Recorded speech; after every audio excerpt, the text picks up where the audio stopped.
integrated health here at USC. So it starts with a question of what is integrative medicine? And the idea really was, some people would say it is conventional medicine, and then you add some complementary and alternative medicine techniques. So together, it kind of looks like the staff of the physician with two sticks, sort of the complementary and the traditional medicine. Another way to look at this, though, is to think of the whole person, a body, mind, spirit kind of program. And in this, we're not really looking at alternatives or two silos. We're really looking at, let's take the best of everything and put it all together. Now, the problem with this is that we don't know what things really work. We don't have great science behind some things. And the things that we do have good science for, we're not necessarily using in clinical practice. If we are using them in clinical practice, we're not always teaching them to our students. So that's a little problem. So the objective really, we think, is to eventually have a staff where the snake is one snake and it just sort of goes back and forth between different directions. So historically, this initial idea of integrative health began in 2006, and there's been a lot of activity up to this point. And finally, in the last few months, in the last year, we were finally ready to be born because there was enough interest, there was enough momentum, and really the students were pushing for it and the patients were pushing for it. So we felt the need to address that. So we chose, as we moved forward, to not call it integrative medicine, but really integrative health. Because integrative medicine implies it's all led by physicians, and we really want it to be a little broader than that. So our group is really a transdisciplinary, trans-school program, and it looks at the health science campus, University Park, and any community partners. So the current structure for our Institute of Integrative Health is we have an administrative core, we have a clinical aspect. At this point, just some of the things that we're already doing and we're trying to pull together, because it turned out we do have quite a bit of integrative services already. There's the education piece that we're trying to push throughout the curriculum, and there's some steps towards that already. And then there's a research component. So we can really determine what works, what doesn't work, and if things work, what are the critical components. So to that end, we have applied for a research collaborative fund, which we were able to get this last year, and it's a 3-year grant looking at trying to put together this breakfast series. So it sounds like it's a pretty innovative thought, but really we're far behind the curve. So this is a group of consortium of academic health centers for integrative medicine. And if you look at this, there were other groups, including 2 in California that were here in 1999. So we're really late in the game in 2012. And so no matter what you think of integrative medicine, and whether you think we ought to be part of it or not, or you participate, this is the direction everyone's going. And if we're not participating at the highest level, we're behind the curve. For our patients, for our students, and for our research. And it's really not a bad club to be part of, if you look at the kind of people who are involved in this kind of program. So again, to bring us back to why we're here today, the Research Collaborative Fund breakfast seminars have a goal of building collaboration between integrative health researchers at USC. And what we're finding is that the best part of that is most of the integrative health providers here at USC don't even know that they're integrative health providers. And that's really the exciting part, is that we already have some things that we can go after. So what's the process? We do a networking breakfast each time, we present the research, and then we have a short discussion about ideas. And the goal is really to try to get people talking and to get people thinking about what kind of projects they can collaborate on. All right, so with that, I'm going to introduce Dr. Salem. He's an associate professor in the Department of Biokinesiology and Physical Therapy, where he directs the Anatomical Sciences program and is co-director of the Musculoskeletal Biomechanics Research Laboratory. Within this biomechanics laboratory, he leads the Exercise and Aging Biomechanics Research Program. It's a program that recognizes the growing importance of exercise in improving health and life quality across the lifespan. So today he's going to be discussing the Yoga Empowers Senior Study.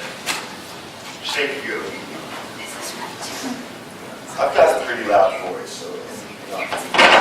everybody hear me in the back?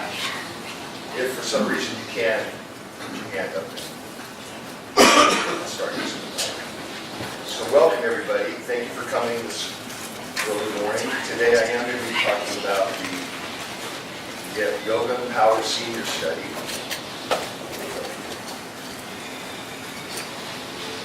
George, you might want to use the mic just for recording. Sorry. Okay. I'm forced to use the mic. There you go. Very good. So the Yoga and Power Senior Study. This is a study that was funded by NCAM. We began the study about 4 years ago, and we are now submitting our 4th publication. And so we're quite well along in the study, but we're still analyzing tons of data. Before beginning, I just want to take a moment to acknowledge my co-investigator. That's Gail Greendale. She's from the Division of Geriatrics at that school across the way at UCLA. I want to start my talk today with this picture of this yoga journal. This is a journal I get monthly because I'm a member of the International Yoga Therapy Association. And when I got this, I was just struck by how beautiful this picture is. Obviously, this woman is strong, has quite a bit of balance and control. She is obviously feeling very good about herself in a good place. I was trained as a kinesiologist at UCLA, and that's somebody who studies human movement, and my specialty is biomechanics. And so what we're interested in are the physical properties associated with movement. And as a biomechanist, while I find this incredibly talented and beautiful, I ask questions about the safety of something like this, and whether or not this is actually a good, healthy pose, or whether this might cause complications. I note that her pelvis has quite an oblique angle to it, and that possibly her greater trochanter here on the lateral side could come in contact with her acetabulum in this position, creating an impingement. The same is occurring on the other side. I ask myself, in this position here, would the benefits of this pose be better if she were to increase the range of motion, or would that decrease the benefits and increase risk, or might it be better if she were to decrease the range of motion? The truth is, if she was at an angle over here, the torque that's necessary to hold that leg would actually be greater. The other thing I'm concerned about is I look at this knee joint here, and while she's perfectly aligned now, any deviation is going to create quite a bit of load on the lateral medial surfaces of the knee, and that may not be a very healthy thing. So these types of questions, these issues, are some of the underlying reasons why we began the YESS project. The purpose of the YESS project, let me just continue to back up. I've been studying exercise and different forms of exercise activities for the past 17 years I've been here at USC. And we've looked at weightlifting in elite athletes. We've studied home exercise programs in older adults. I have a couple of students now looking at a new really fad that's booming now, that's barefoot running. And what I've found in studying these different things is that in trying to understand what the physical demands are of these exercises, it's not always intuitive. In fact, here's an example here. Here's a study that we completed, it must be 15 years ago. We were looking at different types of squatting activities. And oftentimes physical therapists, in order to improve lower extremity strength, will instruct their patients to perform squatting activities, oftentimes at a counter, a nice firm counter in the kitchen. And the question arose, does it matter whether or not they sit down on the chair or whether they just squat and get back up? And if you look at the movement, you can't tell any difference. The kinematics, that's what describes the movement, is identical in both these activities. But the truth is, what we found is that there's a difference in the demand. If we have the subject sit down on the chair and then rise up, that's indicated in these open bars here, we see that the demand is primarily at the hip joint. But if we have them just lower their body and not actually sit on the chair, we see that the demand shifts to the knee joint over here. And again, you can't tell by just looking at the exercise. It's because we have force platforms, we have high-speed cameras, we're actually able to quantify the physical demands. And that essentially was the goal of the YESS project.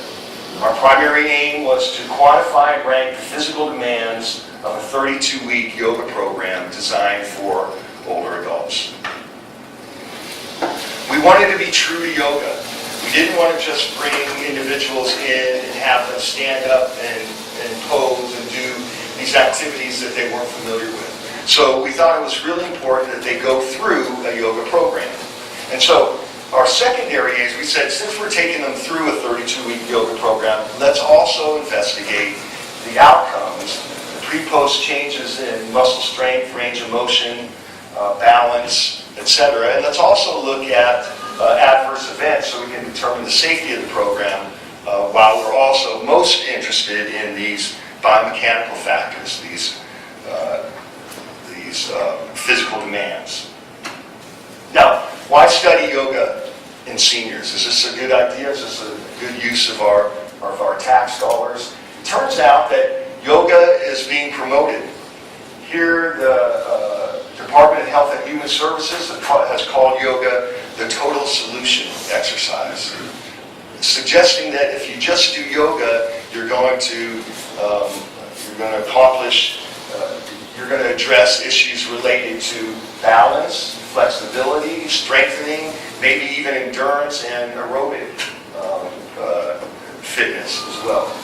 But the truth of the matter is there's very little evidence to support these claims. And in fact, despite their little evidence, the truth is that it's very popular.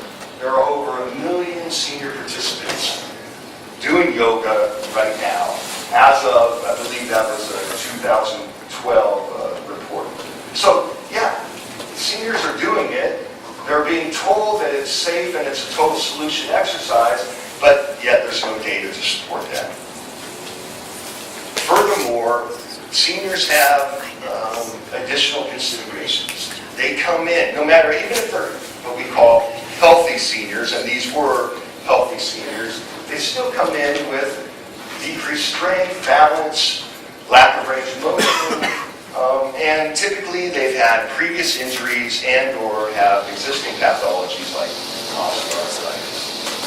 So it's important then that, and I'll also say that previous studies that we did in yoga for hyperkyphosis, for example, we found that even with a very experienced instructor, 60% of our participants came back and said, hey, as a result of doing my yoga the day before or 2 days before, my shoulder is sore now, or I have some low back pain. And what we would have to do is modify the program, modify the poses, and or eliminate poses in order to keep them in the program and keep them active. So if we want to do that, if we want to promote yoga as a viable activity intervention, we need to address these concerns in older adults. So we do think that studying yoga is important, and especially studying yoga in seniors. The study, I'm just going to go through the methods quickly. Overall, it was a single-arm, pre-post intervention development study. Now, when I say single-arm, that means there's not a control group. So we're going to be subject to criticism when we look at some of these pre-post outcomes. That's fine. That wasn't the primary intent of the study. The primary intent was to measure those biomechanical variables. Our subjects were given for each class, they had 3 series of poses. There was an opening series, you might consider a warm-up series, which included breathing activities as well as meditation. There was the middle series, which we call the work series. This is where the majority of the quote-unquote yoga work was done. And in fact, we had both an introductory series for the first 16 weeks, and then an intermediate series for the second, more advanced series for the second 16 weeks. And then we also have these closing postures. This is very traditional in most yoga programs, especially for seniors. We selected poses based on what was out there in the literature, what was out there in videos, what was out there in books. So we went through, looked at lots of different yoga programs for seniors, and selected poses for both our introductory and our intermediate series. And you'll see that we have versions of these poses, version 1 here, version 2 here, in which we use different modifications. Our thought was that we would be increasing the intensity or the demands associated with the poses as we went from Series 1 to Series 2. We also selected a broad range of poses that we thought would target all of the functionally important muscle groups in these older adults. You're going to see that wasn't exactly correct. One of the unique features of the study, and a problem with previous studies, is that we took pains and were careful to describe all of the postures or asanas. And in fact, you can find this information at this website, and if anybody's interested, I'll pass this on. We took photographs of all the postures. We provide the names and then gave important descriptions of each of the postures. And in fact, although it's not shown here, in our first paper, our methods paper, we also reported our reasoning for selecting these different postures and the different modifications. This is a big problem in a lot of previous yoga research, in that they say they participated in a yoga program, but there's very little description of the actual program. So it's key to understanding exactly what the participants were doing as we looked then at the outcome measures. We enrolled 24 subjects in the study, and 20 of those subjects completed the study. The average age was about 71 years of age. We had a majority of women in our sample. Reasons for discontinuation: 2 of the individuals after about 2 weeks said, "This is too much time. You're bringing me in for biomechanical measurements, you're bringing me into classes, I started a new job."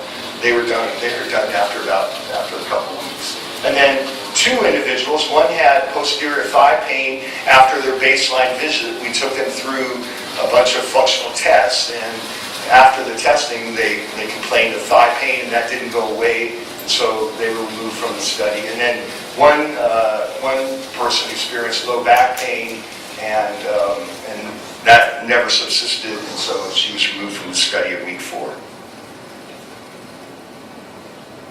Again, our primary aim was to rank those physical demands. Here you see one of our participants being instrumented for biomechanical analysis. We put these markers on her different body segments so that we can track her motion. We put electrodes on different muscle bellies so that we can measure the muscle activation, or the EMG. Here is, again, we wanted to be true to yoga, so we didn't just have them come in. We had them come in and actually go through a class. We brought the instructor into the laboratory. They went through their opening postures. Then we went through the 10 or 12, depending on their introductory or advanced poses, 10 or 12 poses while they were instrumented. Then they went through the cool down period. This included both meditation and breathing. So we wanted to make it as realistic as possible. And in fact, here you can see one of our participants being led through the class by the instructor. So she was standing outside of the camera range while the individual performed the activity while instrumented, but also standing on these force platforms. And I'm just going to walk you through our methodology real quick here. Here's a subject performing a version of the tree pose. And again, she has these markers on her different segments. The cameras are able to capture those markers as well as the reaction force of the ground, and that's shown here by this red arrow. we then take this information and create a musculoskeletal model, and that's shown here, again, with the ground reaction force relative to the different joints of the body. And then what we're able to do is measure, for example, that's shown here in this yellow arrow, the torque that's required at the different joints in order to hold the body in place. So for example, what's indicated here would be the hip abductor torque. And I'm just going to step outside here and demonstrate this real quick. In order to support the body, if you're standing on one limb, your center of mass is going to be outside of the hip joint, for example, here. And that's going to tend to pull your body and your pelvis toward the earth, toward the floor. And so in order to stabilize yourself, you need to recruit muscles on the opposite side of the joint in order to prevent the pelvis from tipping. And essentially what we're doing then is quantifying the torque that's being generated at the different joints of the body in order to maintain the various poses that we examine. And ultimately we get an output that looks like this. We can measure the average torque that's developed. We call that oftentimes a joint moment or a joint moment of force. Or we can measure these peak joint moments of force as well. Ultimately, for each of the asanas, we created these biomechanical profiles. And right now we have our paper that's being reviewed. We hope that all of these biomechanical profiles will be available for instructors to review in the future. They provide information related to the joint range of motion, to those joint moments or torques that we talked about. And here it's just lower extremity, ankle, knee, and hip, and then also the muscle activation patterns.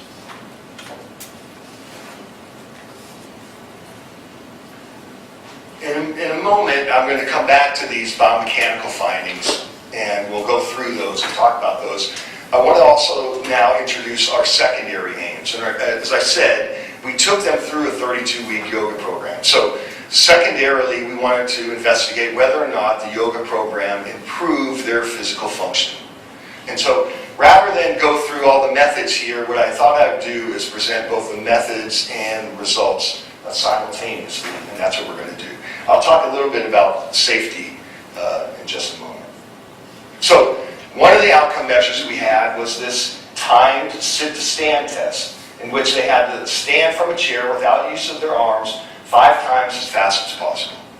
And we found that after 32 weeks of yoga participation, they were able to decrease their time to do this 5 times by about 9%. This was statistically significant, and it had a large effect size. We had a secondary test. This test is timed up and go. It's a test of agility and balance. And here what we found was that there were improvements from baseline to the final visit and between visits 2 and 3. The time to get up, walk around this cone, and return to the chair decreased by about 7 to 10%. Here was a measure of muscular endurance. We had the individuals march in place for 2 minutes, and we counted the number of steps they were able to take within that 2 minutes. They needed to raise their knee to a specified height, which was a line placed on the wall here. And as you can see, they improved their stepping or muscular endurance, lower extremity muscular endurance by about 15%. Here was a test of muscular endurance for the plantar flexors.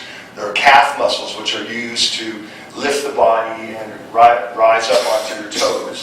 We had them do this as many times as possible to failure, and what we found was that there was an improvement, a rather dramatic improvement of over 30% in the number of repetitions they were able to perform before failure. We measured knee flexor strength using this dynamometer. This is a machine that measures the torque about the knee joints, and we found that their flexor strength, that would be the hamstrings, those muscles in the back of the knee, increased by about 30%. But surprisingly, there was no change in their quadricep strength. Those are the muscles found on the front of the thigh. And here you can see that there was quite a range, there was quite a standard deviation, and so no statistical change. We also measured their hip abductor strength. Before I talk to you about the importance of those hip abductors in maintaining balance, especially during posing, but they're also important during walking and other activities. Very important muscle group. And what we saw was that there was no change in this hip abductor strength. We're going to move on and look at the biomechanics, and I hope to be able to explain why we believe we didn't see a change in hip abductor strength or some of the other measures, and we did see big changes in, for example, the plantar flexor strength. Here was a measure of balance, and what we had our subjects do while they were instrumented, they stood on a force platform. We told them to stand as quietly as possible and try not to move. And then what we do is we measure the ground reaction forces and the movement of essentially their center of pressure.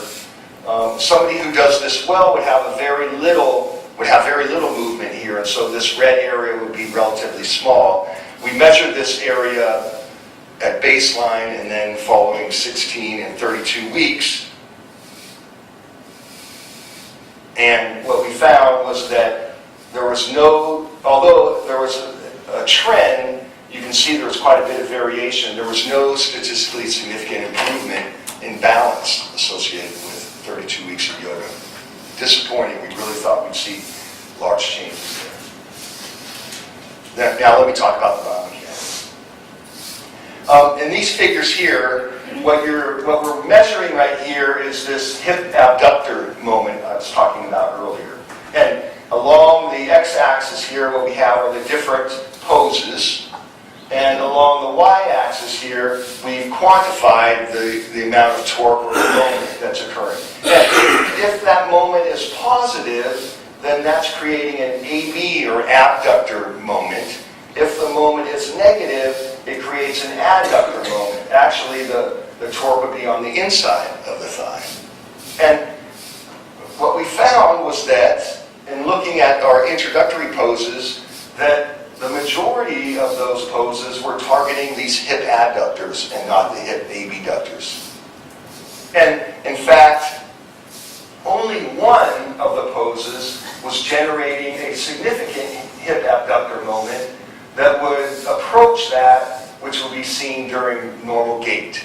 So we also had our older adults walk, and the peak moment that's generated during walking was higher than the moment generated by any of these standing poses. Did you have a question, Cheryl? Yeah, is that the only pose that's almost one-legged? One of them? I'm not familiar. Well, I mean, that's a really good point. That's exactly correct. What we found was that if you look at these, of all these poses right here, this really was the only single-legged stance pose. So you actually are beating me to the punchline here. So, and let me just back up and remind you that we didn't see improvements in hip abductor strength, right? Which is a very important muscle group for balance. So our biomechanical findings seem to support our performance findings. Here's something else we found that was very interesting. Here what I'm presenting are the sagittal plane ankle moments. So these are the torques that are generated about the ankle joint. And here are, again, all the poses. These happen to be our second series of poses. If the torques or moments are negative, then that produces a plantar flexor moment. That's really targeting your calf muscles and your ability to get up on your toes. And what we found was that all of the poses were generating plantar flexor moments. None were generating dorsiflexor moments. Now the dorsiflexors are important because what they do is they lift your toe during gait, during the swing phase of gait. If you don't have adequate performance of those dorsiflexors, you're likely to stub your toe and trip and fall.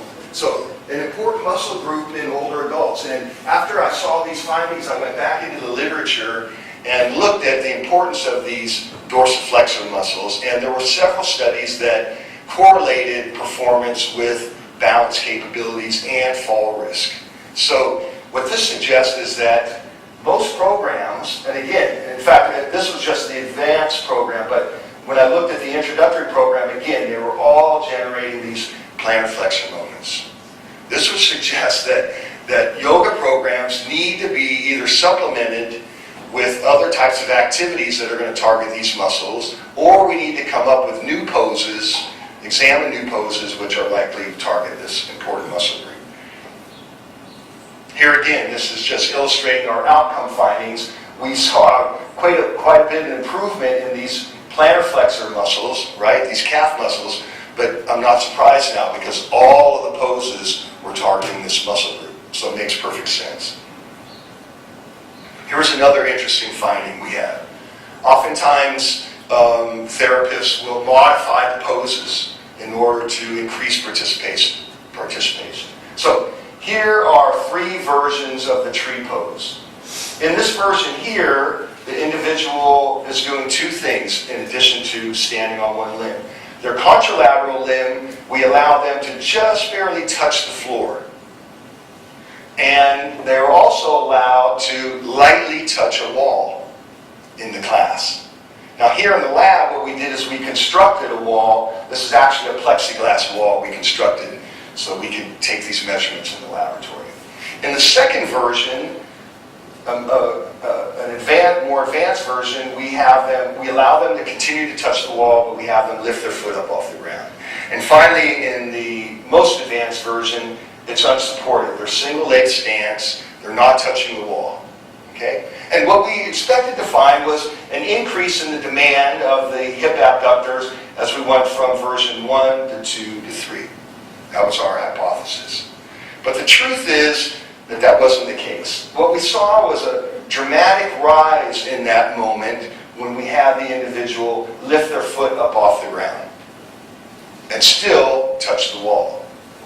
But then we thought, well, if they're probably using the wall for support, to provide balance, support, etc. But we thought if you let go of the wall, then you're going to need more muscle activity. You're going to increase that demand. But the truth was, it actually decreased the demand. Now, this isn't statistically significant, and by the way, this yellow line would be, again, what's generated during walking, during normal walking, which suggests that this pose right here, when they're touching the ground, is not really having a large effect on those hip abductors. And if you tell them to let go of the wall, you're not going to increase that demand. So this is important information for an instructor that tells you that, hey, you should get them quickly away from this pose and utilizing this pose here if you want to target those hip abductors. And you don't have to wait until they have adequate balance capabilities in order to do that. You can just have them touch the wall. What we believe is happening here is when they touch the wall, they're actually shifting their body so they put more demand. They're not afraid to fall in that case, more demand on their hip abductors. But as they let go of the wall, they're shifting their body to stabilize it, prevent falling, and then that's reducing the demand. So again, informative data that can be used to develop better prescriptions. Let me talk a little bit about injuries, or I shouldn't say injuries. These are what we call problem reports. So I told you often, and in fact in this study too, 60% of our participants came back at some point and said, hey, I developed soreness in one part of my body or another as a result of yoga. And in fact, the most frequent complaint was of shoulder pain. 6 individuals out of the 20 that completed it, the yoga intervention, complained of shoulder pain. So what we did then is we went back and looked at the biomechanics in order to try and understand which of these poses may be contributing to this shoulder problem. And we identified 4 poses. What you see here on this graph, here's a pose. This is the side stretch pose. Sorry, I forgot about that. Side stretch pose, which is indicated up here, SS. And what we found was that 4 poses were generating, if we ranked all the poses, that 4 of them generated relatively high shoulder joint angles, flexion angles. And so that makes sense. You can see that in this pose right here, that angle is relatively high from a neutral position up into this position here. And And in fact, 4 of these poses generated these high angles. So these might be culprits.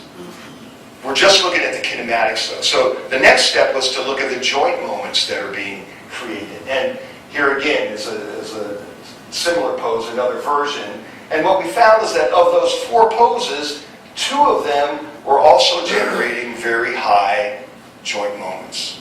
So if you had to pick 2 culprits, we believe these are likely to be the culprits, that the downward facing dog, this is the puppy dog that's being shown here, and that side stretch pose are probably poses that are putting the greatest demands on the shoulder.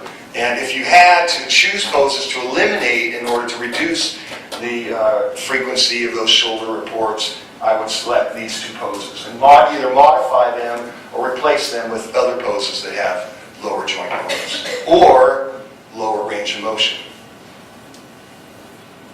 Our second most frequent complaint was of low back pain, and again, trying to identify poses which might be contributing to that. Our obvious candidate was the cobra pose, and this is very common in yoga studios, especially with older adults. Oftentimes, they will have individuals put a blanket underneath their pelvis to lift the pelvis off the floor and increase the range of motion afforded by the lumbar spine, increase the range of motion afforded to the lumbar spine.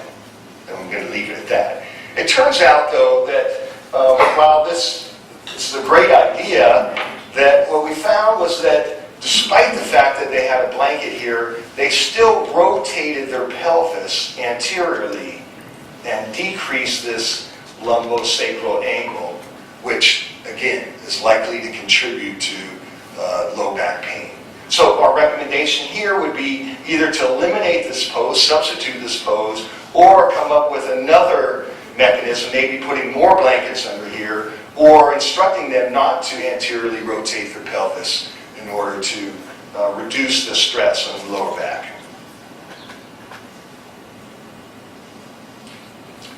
Putting it all together and summarizing, what we did was we created a senior yoga program using information from videos, from books, what was out there for targeting yoga for seniors.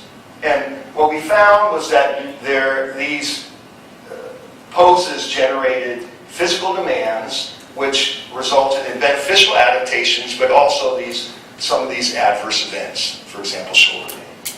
And the idea then is to ultimately take this information and develop an evidence-based senior program which will increase the benefits and decrease the adverse events. And we believe biomechanics is the key here. By studying and understanding the biomechanics associated with the postures, we can better develop evidence-based programs that are going to be safe and effective. And I just also want to step back and say that the study is really, it's generated a lot of discussion in our division. A lot of discussion of how yoga can be used in physical therapy, how you might translate some of these findings. And in that discussion, we believe that our findings can be used by inexperienced instructors. Here's a big problem, gang. It turns out that in that vulnerable population of seniors, they're being instructed typically at senior centers by the least experienced instructors. That's because senior centers don't pay very much for these instructors. The instructors who are most experienced are at these high-end yoga studios and not at senior centers. So here you've got the least experienced instructors working with a very vulnerable population. We hope that by providing this information up front, we can help these less experienced instructors select appropriate poses or identify poses which are contraindicated. We believe this information can be used by more experienced teachers and masters to validate what they do, to better understand their claims, to better understand what these modifications are doing or what they're really not doing.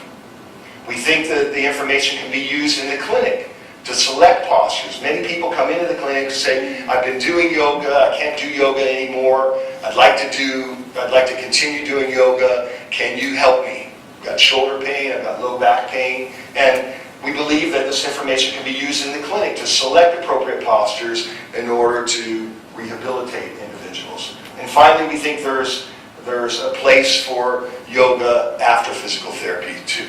Oftentimes, patients get 12 visits, and oftentimes they report, I'm in the best shape of my life after they finish their physical therapy. I haven't regularly participated in any activity for years, and now I'm feeling great, and the physical therapist says, well, that's your last session, go home and sit on the couch, go be a couch potato again. And we don't want to do that. We want to be able to offer classes, group classes, for specific issues, for maybe a low back pain class, maybe a shoulder class, etc., so that people, after they finish physical therapy, they also have a place to go. It's also generated a lot of discussion, not just on the role of yoga in physical therapy, but on the role of complementary and alternative modalities in physical therapy. And the truth is that, now let me qualify this, I'm not a physical therapist, so that gives me a little bit of liberty, actually, to step back and say, hey, why aren't you guys incorporating CAM into your practice? The truth is that, and I've been through a lot of rehab in my day, it's not fun. And typically people who are going through rehab have these other issues. And these other issues, we know that there's good evidence that CAM works and can address these other issues. So why not better integrate complementary or alternative modalities into physical therapy and rehabilitation? We hope, and we're in the process of doing this now, to develop a center which really is focused on rehab. And a center which we would call Center for Integrative Rehab. It would probably fall under an umbrella of the institute that we have, Integrative Health. And the mission of this center would be to promote the integration of evidence-based complementary and alternative modalities into traditional physical therapy programs in order to provide a more holistic approach to patient management. That's the idea. But to do that, it's going to take research, it's going to take education, and it's going to take clinical evidence as well. The good news is that we've got a lot going on in our division already. We've got a yoga program, we've got another physical therapist that incorporates Tai Chi into her practice regularly. We're using things like virtual reality in patients with stroke in order to, again, connect mind-body in order to improve outcomes. Marisa is an expert on the use of this soft tissue mobilization. And again, some of this, incorporating this and using this, some of this relates to the terminology and what we can and can't say in regards to reimbursement. We have studies looking at enhanced motivation and trying to understand how we can improve motor performance and move patients along more quickly. We're using biofeedback and even techniques, transcranial magnetic stimulation, even techniques to better understand, look at the mechanisms behind these mind-body interactions. So we've got a lot going on right now. What we'd like to do is really serve as an incubator to try and put together and collaborate with existing clinicians, physical therapists, and try to take some of these studies into the clinic. I just want to thank my co-investigators, Emily Wang, Sean Yu, Michelle Haynes, Rami, and Sachi, who are from my USC team, and then our UCLA team, Emmanuel, Sheila, Lihua, Huang, and again, this was sponsored by NCAM.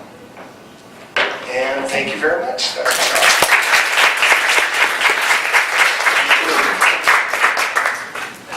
Questions? Yes? I noticed that a lot of the adverse events happened by people who had previous injuries in those areas. Is that our first interpretation? That is. Okay, And so, yet, when they came into the study, no problem. So it wasn't until they came in, they participated in yoga, they said, I've got shoulder pain. We do a workup and find out that, oh yeah, 5 years ago, 10 years ago, I injured my shoulder swimming, or I went to a physical therapist for this. So, yes, go ahead. Well, do you still think there's an advantage to doing this sort of program for even those poses for people who have had previous injuries, and do you happen to look at people who had previous injuries who then were not re-injured by the program? We have a small sample size, Yeah. so we only have 24. So remember, our primary aim was to look at these biomechanics. We really need a larger study to do what you're talking about. But clearly, I think the message here is that there's no such thing as a healthy older adult.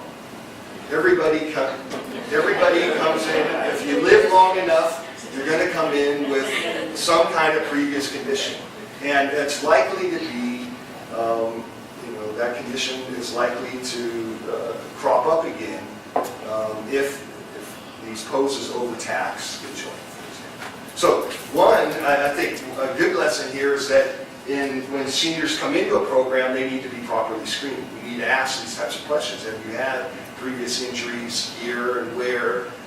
And then programs can be adjusted so that they're not likely to have a recurrence of that injury or exacerbate the existing condition. Cheryl? So great study, but it's kind of disappointing that we didn't see quad strength and we didn't see changes in balance, which is not quad strength, but balance is definitely something that everybody touts. Do you think it's, well, what do you think it is? And is it possible maybe we just need to look for other poses that maybe would be a better challenge? That's what I believe. That's really what I believe. I think, we went with this intent, again, we looked at the videos and all that. We thought we were putting together a very balanced program.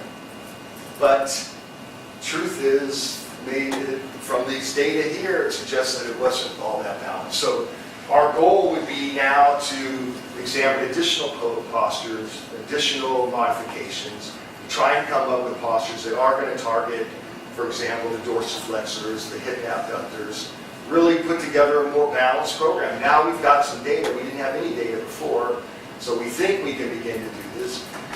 It may also be that yoga may not be the answer to everything. Maybe, in fact, in this next study, we proposed we would look at yoga versus a control group versus yoga plus a more dynamic type of activity. So we were going to have individuals go through a yoga program, but at the end of that program, there would be some of these balance activities. Heel-toe walking, backward walking, heel walking, obstacle course maneuvering, with the idea that maybe if you combine yoga with, again, yoga is much, and especially the way in this Hatha yoga, the focus was on the postures and maintaining and holding these postures, not a lot of movement. The other thing what we're finding now when we go into the lab is that, we quantify these moments during the poses, but what we're finding is that the moments are much higher in the transition between the poses. So I didn't show that data, but I've got some good slides if anybody wants to sit or sticks around. But showing people going from the floor up into a pose, wow, the forces can be much higher in these transitions. So here, with that information, if we go back in and learn more about these transitions, we can help put together programs that sequence the poses so that they're safely sequenced and reduce some of those high torques. Since you talked about the moment torque with transition, would it be realistic to consider looking at the yoga set and compare it to either a Qigong or a Tai Chi, where you have a lot more slower transition where you're going to challenge that moment? Yes, I would see that. Let me also make a comment about our outcome measures. So our outcome measures were this force plate measure, right? Stand as still as possible. And again, after seeing these results, when I went back in the literature And I'm finding that that these force plate measures are not well correlated with fall risk, for example. And you have to ask yourself, what are you actually measuring there?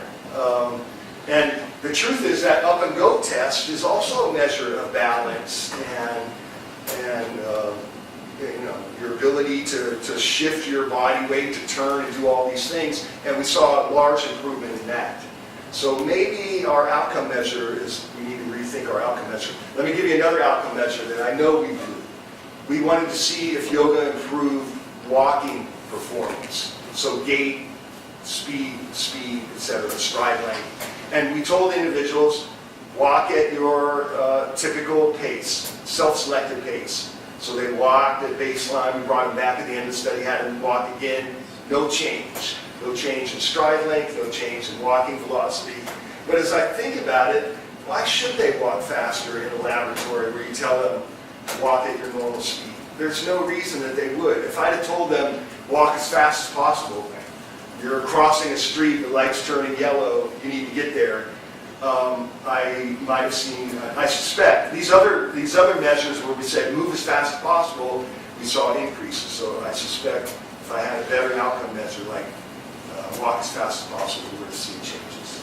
There was a couple questions back. Yes? Yes, I was just thinking, I mean, some of your outcome measures which seem to be more fluid, or seem to be more bang for your buck. So those time things and, Yes. and the notion that your baseline comparison is to walking, almost like, is any part of yoga any better than just prescribing walking? That's a good Maybe point. it isn't, I don't know, but That's a good point. it seems like in your groupings though, in the future studies, you should be doing the yoga plus walking. Yes. And that, because maybe, ultimately New England Journal's going to say, hey, walking is the strength. I totally agree. Now, let me qualify that a little bit. So I showed you the peak torque start walking. Right. But keep in mind that's an instant in time. So I take a step, that's high, and it drops down again. Whereas these poses are being held for a minimum of 3 seconds, and they're being repeated, etc. So it's not quite a fair comparison to take the peak gait and compare that with these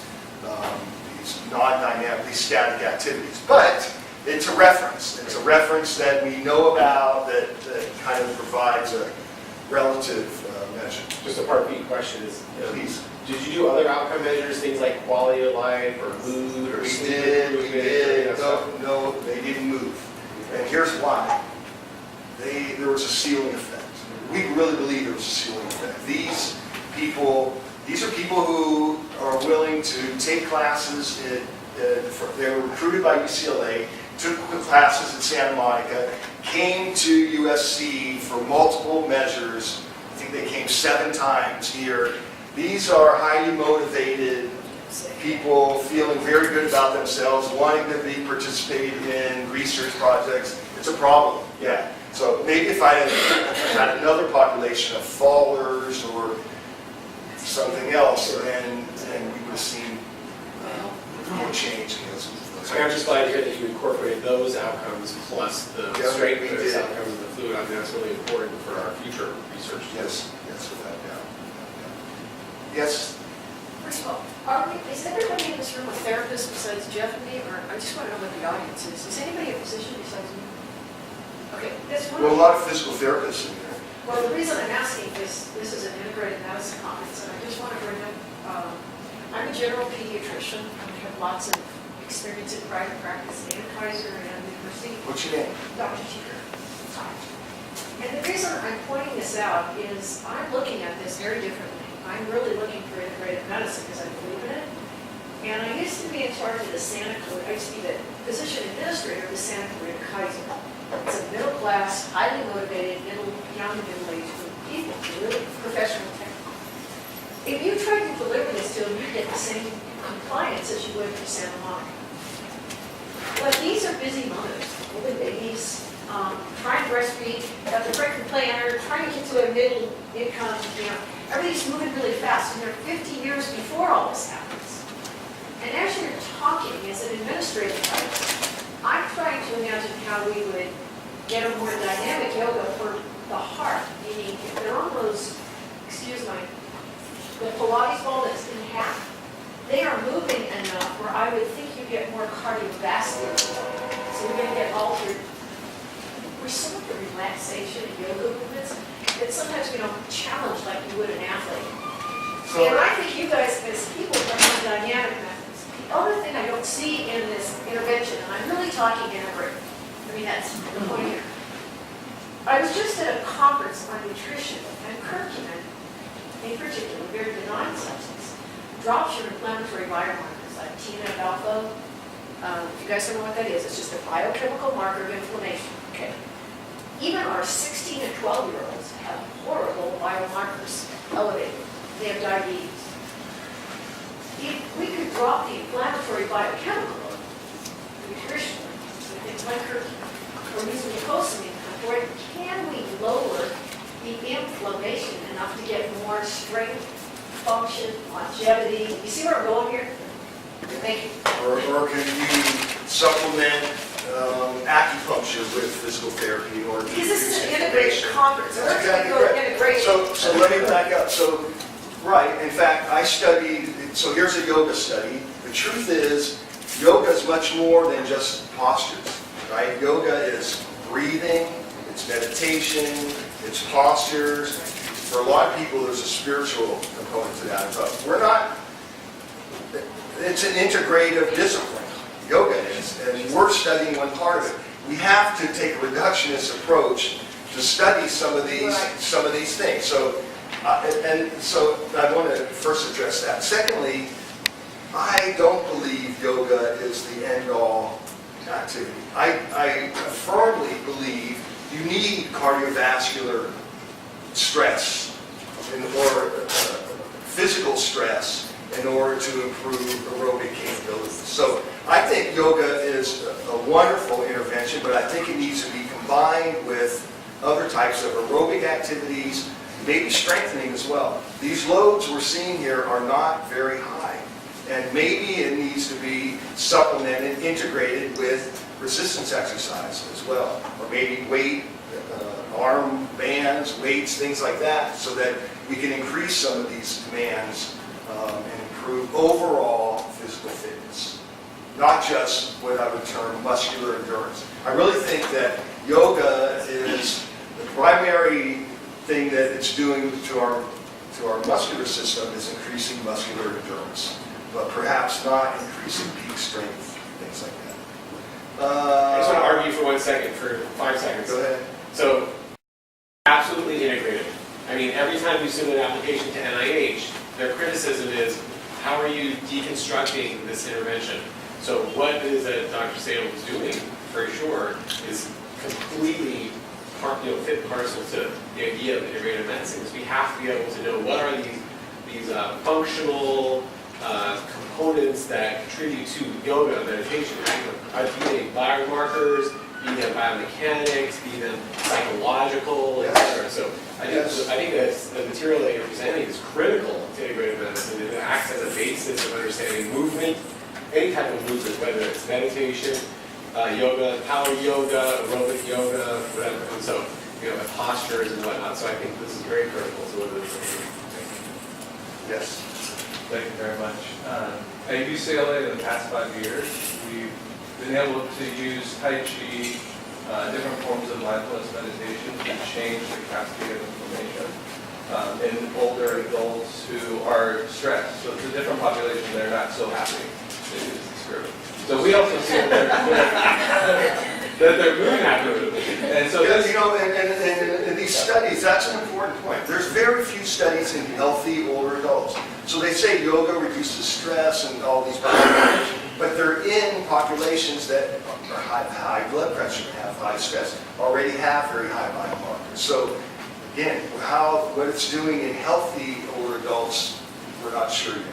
Go ahead. So the question, and we're also finding, the latest finding is that the brain changes are happening simultaneously in the hormone network. So I'm going to talk to you. Are you doing fMRI or what kind of? we're doing voxel-based MRI. So my thought is that this is amazing work because our models typically look at a neuroendocrine approach where the brain is directing these changes in hormone and inflammation levels. But when you're looking at the body and the brain-body connection, do we have to go back to the brain, or do things actually happening in the periphery already, in the peripheral nervous system, guided by movement that can also change these markers that are existing in the periphery. What are your thoughts on that? I believe that, but I also believe that these peripheral things that are going on are also going to change the brain. And we're seeing that as well. So it works both ways. The arrow is going both ways here. And that's what we need to do. We need to understand how these things are working and how they work in younger individuals as well as seniors. So I'd like to learn more about, I want to learn how we can quantify some of these brain changes associated with yoga. In the back, yes? I'm an occupational therapy student, so there's more integration here. We're not haters here. I'm just, so during the presentation, I kept going back to things like confidence and stress and self-esteem, and I know that you said that you looked at those and there was a ceiling effect and it didn't really move. But I'm wondering, because there is that meditation and spiritual aspect of yoga, was that pushed at all during Meditation, routines? yes. Spiritual, no. It was run like a normal. Yeah. Okay. So they came in, they laid quietly, they went through their breathing activities, very And- focused breathing, meditation, yeah. And then was there, what assessments were used to look at things like stress and confidence and? So we have, I have a whole list, but we had a fear of falling, we had an SF-12, I think,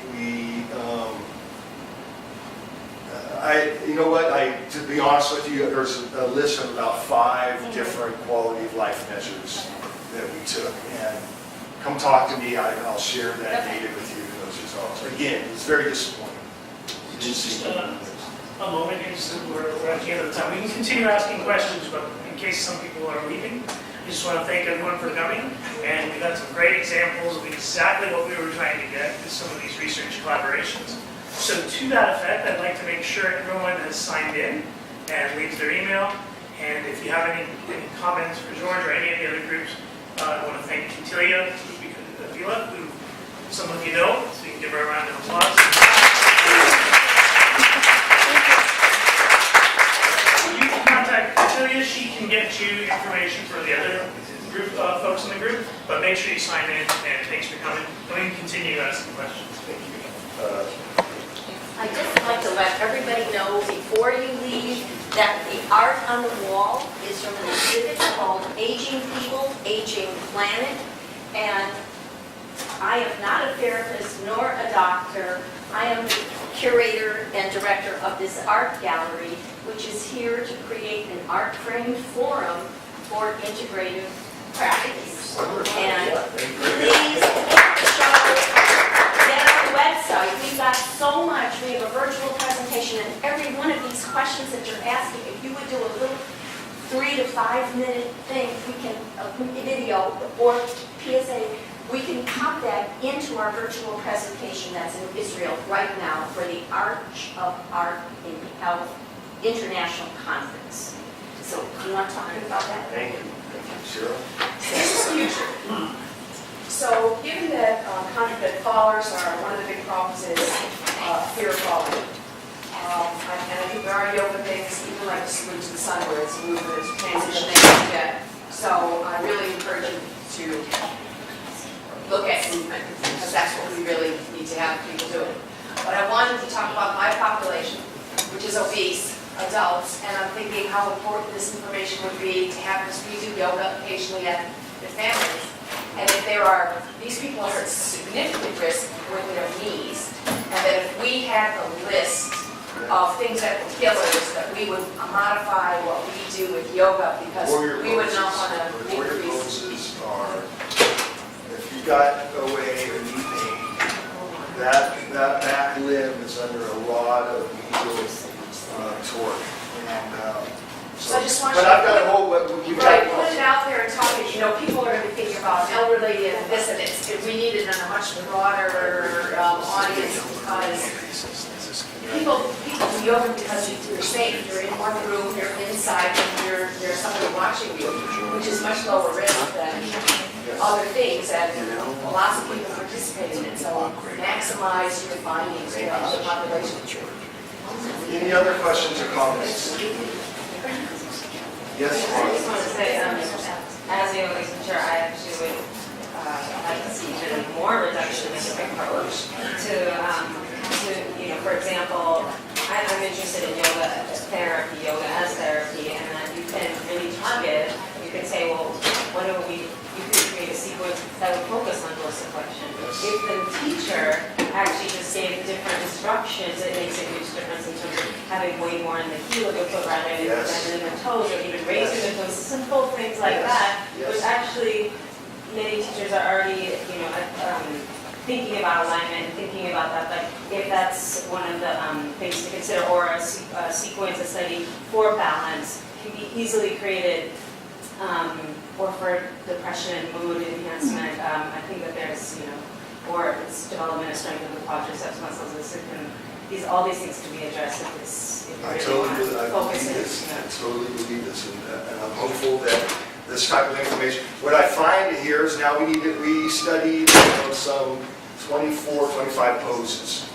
There are hundreds of modifications and stuff. So we need to do exactly that and really provide, I'd like to provide like a bank or a library that people could go to and say, hey, I'm going to take this pose, and this pose, because I want to do this. And I'm going to avoid this pose, and this pose because they've got this issue. Right. Or I'm going to make this modification and that Right. modification. Or with these alignment details. It's Yeah, so, this is you know, what you have so to think important. about in order to do that. Yeah, it's just amazing to me that none of these poses were targeting these dorsiflexors.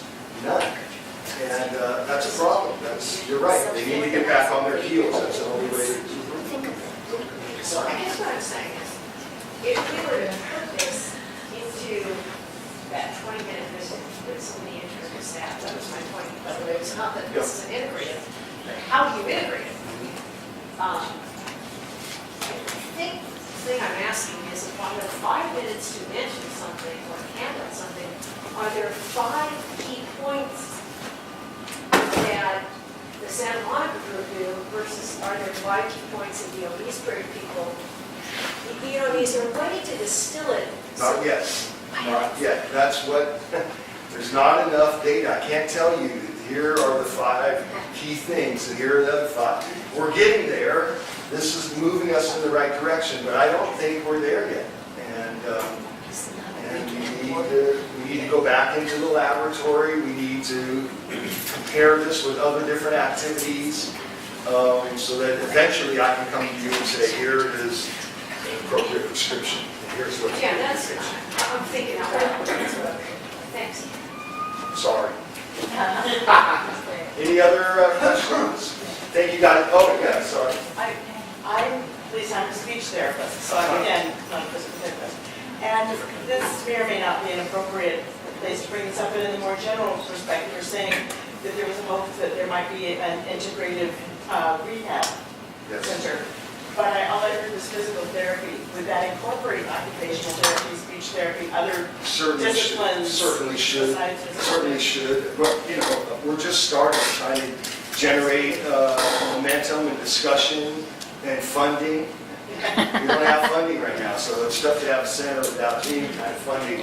I envision this, ultimately, if we get enough funding, as kind of an incubator process in which we can take studies, put together small grants, 10,000, 20,000, and pair people up to look at the effectiveness. Really feasibility studies is what I'm talking about. So that you have data, then you can go and apply for an R21 or some of these other grants. And occupational therapy is involved at the table.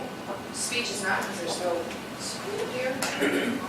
But this is one But study. it should So be. yeah, Why the not? goal Why is not? to be expansive. Yes. So Melanie is involved to some degree, from the hospital, and she's actually an acupuncturist as well as a speech therapist. So she's been involved in our overall larger curriculum. Any other comments or questions?